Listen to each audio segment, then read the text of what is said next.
आज हूँ सन्थ कवि भीम भईंकर श्राद्ध दिवस।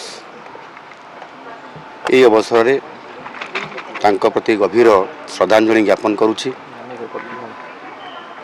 सन्थ कवि भीम ही केवल जड़े महान कवि बा सन्थ नथिले, से तिले मानवता, करुणा एवं सामाजिक न्यायर शक्तिशाली स्वर।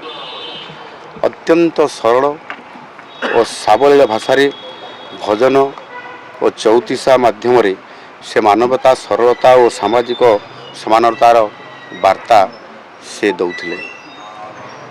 से दिव्यांग थिले सत, देखि पारु नथिले, किंतु तांको देखैबा रास्ता, तांको मुख निसृत बाणी आज कोटि कोटि लोकंकु आज मार्गदर्शन प्रदान करुअछि। से जीव जगतर दुखरे अत्यंत दुखी होई से कहिथिले, प्राणी को आरत दुख अप्रमुत देखु देखु केबा सहु, मजी मन पछे नरके पड़ी थाउ, जगत उद्धार हो। ये महान चिंताधारा आज सन्थ कवि को आज विश्व विदित करिछि।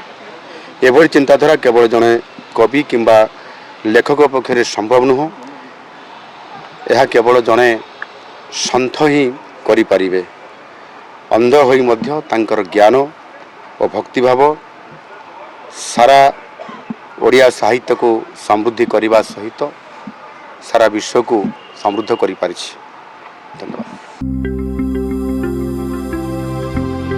लेटेस्ट न्यूज अपडेट पाई www.nowodisha.com को लॉगिन करंतु।